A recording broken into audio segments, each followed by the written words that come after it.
आप देखते हो कबीर परमेश्वर कहता है कि कबीर कुत्ता 30 दिन, कबीर कुत्ता 30 दिन रुत पर रहे उजास, और कामी नर कुत्ता सही 6 ऋतु 12 मास।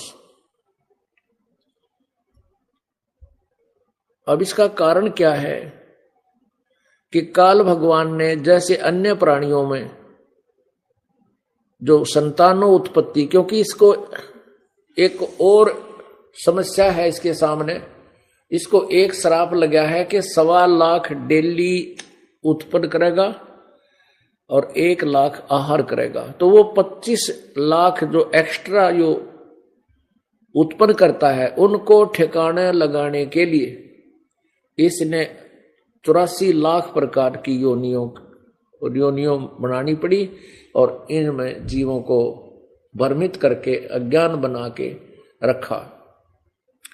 तो उसके लिए परमात्मा हमें बताते हैं कि प्रत्येक प्राणी जैसे पशु पक्षी हैं, ये समय आने पर ही उत्पत्ति यानी संतानों उत्पत्ति का प्रयत्न करते हैं।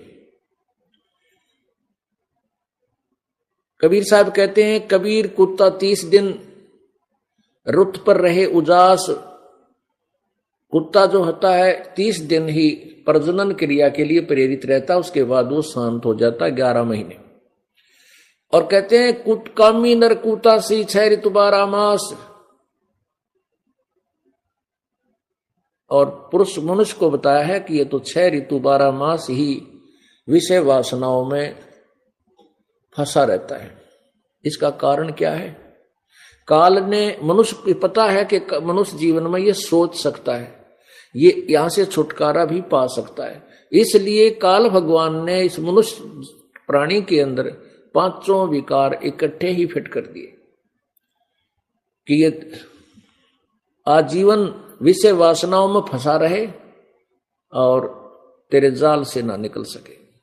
पुण्यात्माओं, हम यहां जब तक हमें ज्ञान नहीं था, हम इसी प्रक्रिया को अंतिम मान चुके थे कि जैसे हमारे परदादे चले गए, उन्होंने हमारे दादाजी की उत्पत्ति की उत्पन्न किया, उनकी परवरिश की, शादी कर दी और फिर उनका बच्चे हो गए, पोता पोती हो गए, वो चले मृत्यु को प्राप्त हुए।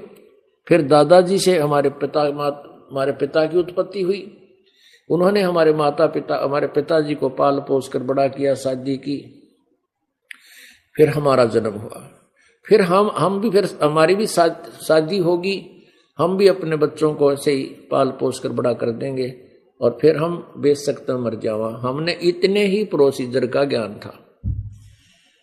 परमात्मा कहते ये भी कोई बात हुई?